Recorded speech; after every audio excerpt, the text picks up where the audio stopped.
평화를 빕니다. 평화를 빕니다. 예, 아주 오랜만에 다시 여러분들과 만나게 되는 서서울지구 영적 보조자 김다미아노입니다. 지구 측에서 계속적으로 영속적 양성 강의를 해주시기를 청해서 기꺼운 마음으로 여러분들과 함께 하기로 했습니다. 9월에 만나게 될 주제는 형제회의 건강진단이라는 그런 주제입니다. 사실 이 강의는 이미 영적 보조자 연수회에서 했던 내용입니다.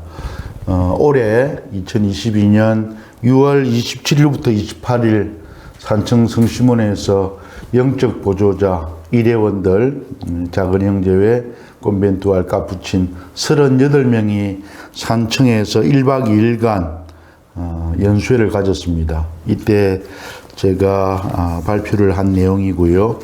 이거를 우리 회원들에게도 소개해드리면 좋겠다고 싶어서 오늘 이렇게 하게 되었습니다. 그 주제는 형제회의 건강진단이라는 이름으로 했습니다. 코로나를 거쳐오면서 우리나라의 제속 프란스교회는 어떤 위치에 있는가, 어떻게 가고 있는가, 존재 이유는 무엇인가 등 여러 가지 의문을 가지게 됩니다. 물론 이러한 질문들은 엄청나게 큰 거대한 주제입니다. 어떻게 시작해야 할지 당혹스러울 정도로 큰 주제죠. 그러나 이 큰 주제이면서 동시에 영보단이든 형제회 각급 평의회든 회장단이든 누구라도 이런 주제를 가지고 자주 대화해야 합니다. 자주 깊이 있게 대화할 필요가 있습니다. 이를 모른 채 한다면 우리가 어디로 가는지 모르게 시류에 휩쓸려 가버릴 수 있습니다. 그래서 저는 이런 점에서 형제의 건강 진단을 생각하면서 다음의 질문으로 시작하고 싶습니다. 코로나 2년여가 지난 현재의 모습은 어떠한가?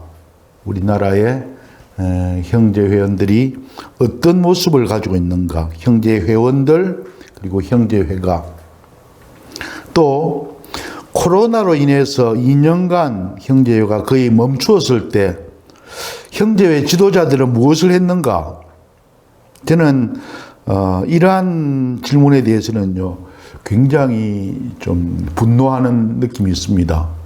뭔가 하면 지금 홍승군 바오로 국가봉사자 체제 이전에 홍승군 국가회장은 작년 2021년 중간에 시작했으니까 이전에 했던 국가평의회는 참 좀 무능했다는 생각을 합니다. 코로나 위기 속에서 어떤 주도적이고 선도적이고 책임 있는 역할을 했는가? 불가항력적이었다. 이런 볼멘 소리로 코로나 시기에 거의 손을 놓고 있었습니다. 코로나가 거의 물러나니까 동영상 작업을 한다고 난리치는 모습이 있습니다. 참으로 뒷북치는 모습입니다. 그런 점에서 문제의식을 느꼈다면 이렇게까지 늦게서야 하는 그런 동영상 작업은 일찌감치 시작했어야 될 겁니다. 그리고 현재 회원들의 연령 변화는 어떻게 되고 있는가 파악되어야 합니다. 양성은 또 어떻게 변화되고 있는가, 사도직과 활동은 형제회 운영은 어떤 모습으로 진행되고 있는가. 나는 이번 주제 형제회 건강진단을 이런 말로 바꾸고 싶습니다. 무너져가는 나의 집을 고쳐라 라는 프란치스칸 공동소명으로 문제의식을 갖고 싶습니다. 현재 우리의 모습을 직시하고 부끄러워하지 말고 시대의 흐름을 읽으면서 복음에 충실하도록, 그래야만 부끄러움 없는 프란스칸으로 살아갈 수 있을 겁니다. 자, 그러면 이제 건강진단이라는 주제에서 이렇게 말씀드리는데요. 무너져가는 나의 집을 고쳐라. 제소 프란시스코 회를 하나의 집으로 여기고 싶습니다. 하나의 집으로 여긴다면 집이 어떠한지를 알아야 됩니다. 이거를 리모델링 할지, 새로 짓든지, 고치든지. 그리고 집을 한 채 짓는다면 맨 먼저 어떻게 집을 지을 것인가, 어디에다 지을 것인가, 위치를 잡고 설계도를 마련하고 어떤 건물, 어떤 성격의 건물을 지을 것인가, 세부적인 사항을 이어서 전하겠죠.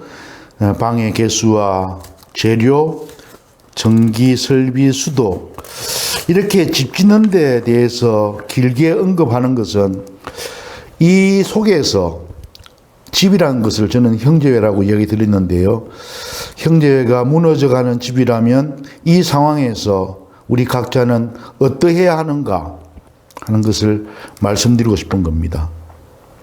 그냥 겉으로 뭐 깨끗하다고 해서 뭐 도배를 잘하고 도색을 잘해가지고 깔끔하게 보인다고 해서 집이 건강하다고 얘기할 수는 없습니다. 속으로 병든, 소통이 안 되고 전기 수도가 망가져 있는 경우도 있겠죠. 그런 점에서 저는 무너져가는 나의 집을 바로 우리 자신의 형제회로 생각하시면 좋을 듯 싶습니다. 영보들에 대해서 강의를 할 때 그런 말씀을 드렸습니다. 대개 영적 보조자들은 집을 짓는 사람이 아니다. 현재의 모습에서는 부분 보수, 유지 관리에 힘을 보태는 사람이다 라는 말씀을 드렸는데요. 형제회가 설립된다면 많은 일칼을 해야 되겠지만 대개의 우리나라는 영보가 집을 짓는 사람이 아니라 부분적인 보수, 유지 관리에 힘을 보태는 사람이다 라고 그렇게 저는 진단했습니다. 자, 이제 형제회의 건강진단, 일반적인 시각에서 좀 말씀드리겠습니다.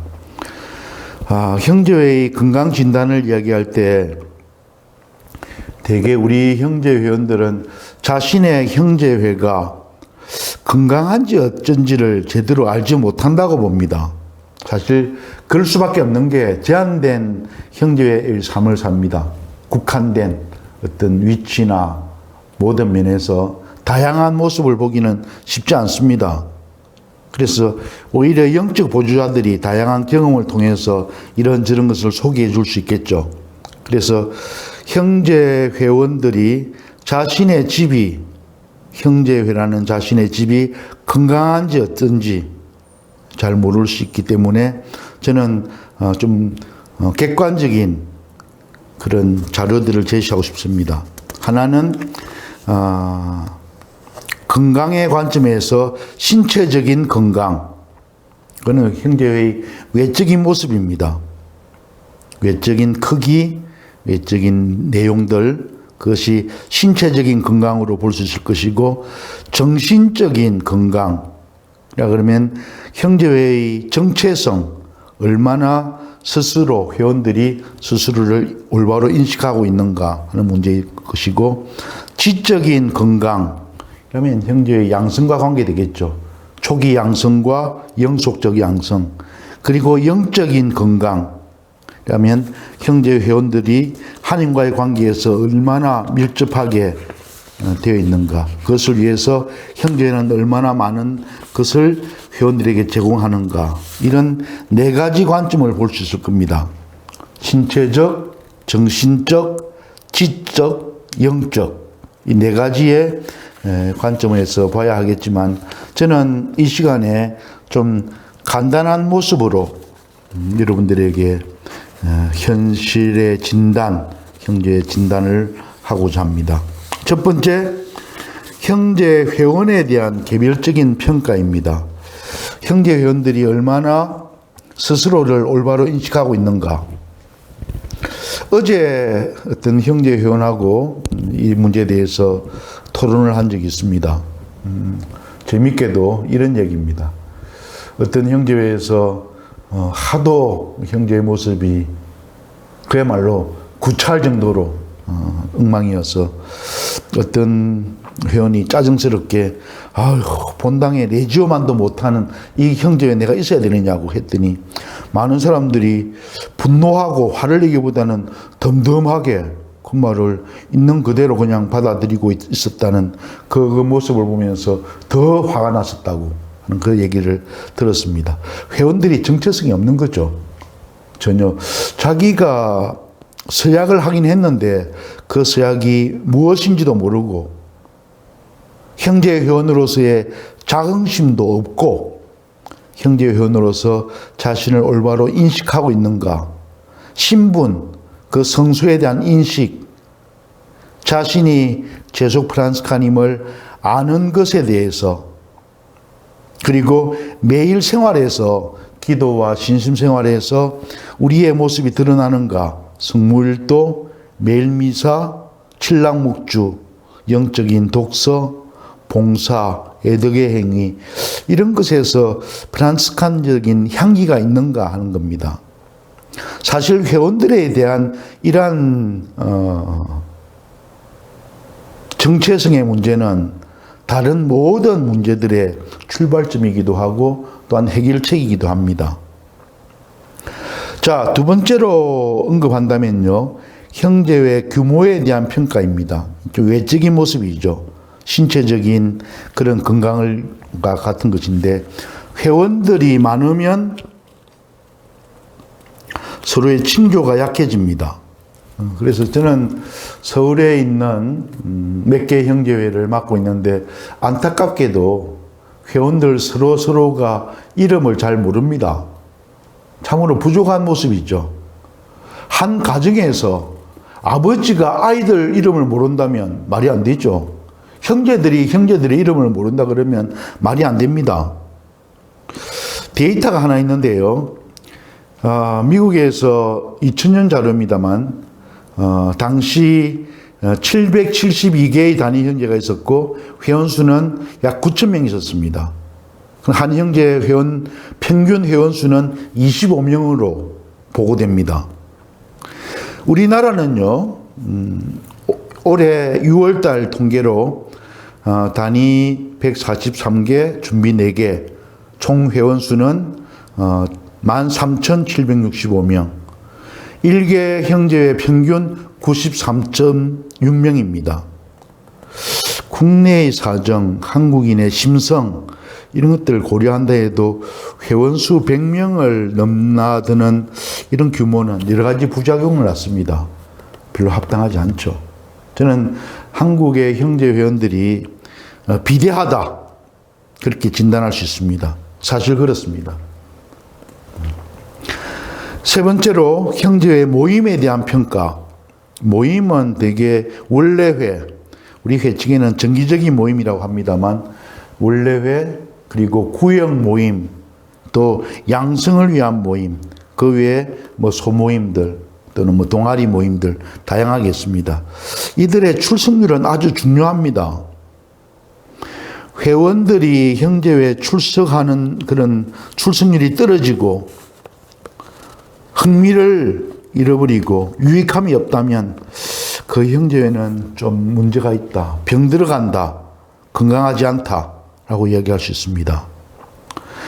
한국에 특별 배려라는 제도가 있습니다. 그것은 과거에는 별도 관리라는 이름을 가졌었는데요. 별도 관리가 좀 너무 좀 회원들 우리 정신에 맞지 않다 해가지고 특별 배려라고 했습니다.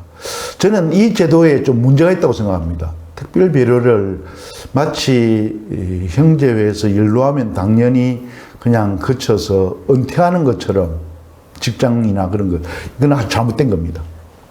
죽을 때까지 회원 역할을 해야 됩니다.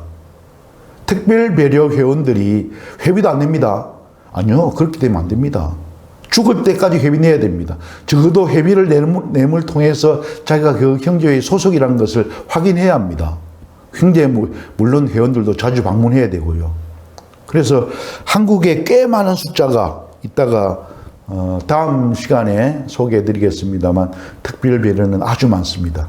역사가 있는 형제일수록 더 그렇습니다. 회원 수에 비례해서 특별 배려가 많다. 좀 건강하지 못한 모습입니다. 특별 배려. 저는 그 말마디부터, 물론 우리 괴측 회원에는 나타나지 않습니다. 이거는 한국에서만 쓰는 말인데요. 특별 배려란 말도 별로 그렇게 좋지 않습니다. 무슨 또 특별 배려예요. 오히려 물러나는 그런 모습인데요. 그래서 배려 회원들, 그러니까 출석률, 이런 등등하고 연관해가지고 그런 제도를 가진지 모르지만, 아니요, 연세가 많든 적든 건강하면 억지로라도 몸을 끌고 나와서 형제에 함께 하는 그것이 정상입니다. 마치 나이가 들면 그냥 특별 배려한 모습으로 이렇게 하는 그런 것은 합당하지 않다. 그 다음에 형제회의 양성에 대해서 이야기하고 싶습니다. 지적인 성숙을 위해서 양성, 아주 중요한 모습이죠. 어저께 지방에 있는 양성 담당하고 이야기를 하다가 이런 이야기 들었어요. 지난 2년여 형제회 양성이 거의 바닥을 쳤다. 1년에 몇 차례 모이지도 못했고 두세 차례 그렇게 했는데도 형제회 회장과 평의회는 이들을 서약시키려고 그런다. 충실하게 양성이 되고 그 양성의 결과로 입회를 하고 유기서약을 하고 하는 그런 모습이 아니고 그냥 기간이 되었으니까 또 우리 형제의 체면도 있고 숫자를 또 올려야 되니까 그렇게 서약을 줘야 된다. 고 해가지고 갈등이 많다는 얘기 들었습니다. 아주 참 큰 문제죠. 그죠? 아무것도 모르는데 우리 형제의 삶에 대해서 서약의 의미에 대해서 모르는데 어떻게 서약을 합니까? 그런 회원들이 늘어나면요. 형제회는 더 엉망이 되고 더 건강하지 못한 병든 형제가 됩니다. 양성의 충실성은요. 지금 당장만 아니고 5년, 10년 그리고 한 개인의 삶을 통해서 아주 중요한 그런 기준을 줄 뿐만 아니라 형제회 전체가 건강하냐 건강하지 못하냐 하는 그런 잣대가 됩니다. 제발 지방에 있는 형제 회원들 코로나로 인해서 어려움이 있었으면 서약은 1년간 연기하고 입회나 그런 것들 늦춰도 됩니다. 제발. 서약 주는 게 능사가 아닙니다. 오히려 서약을 주는 것이 더 큰 문제를 만들 수 있다는 것에 대해서 다시 한번 간곡하게 부탁합니다.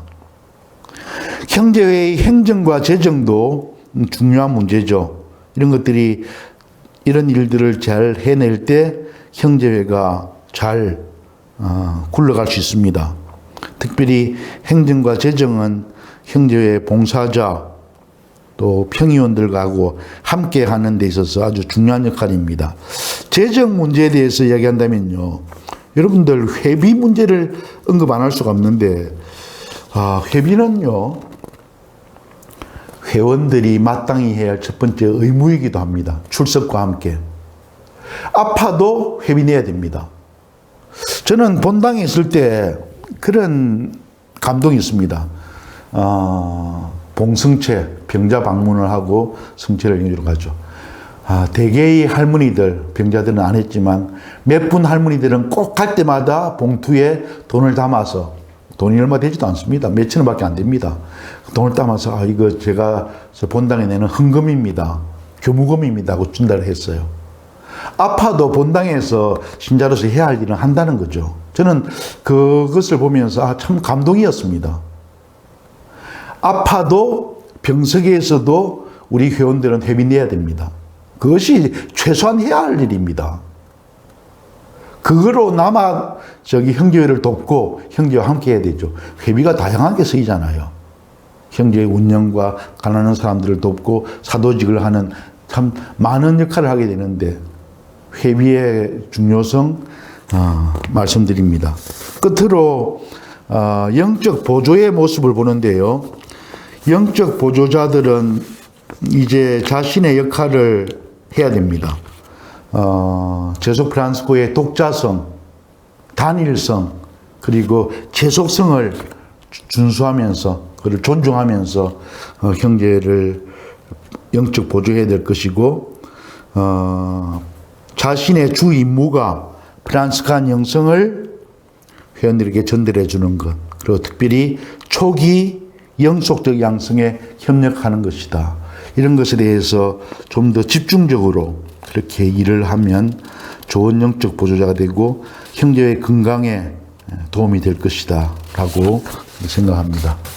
예, 오늘은 9월 영성 강의로 형제의 건강 진단 일반적인 모습에서 보았습니다.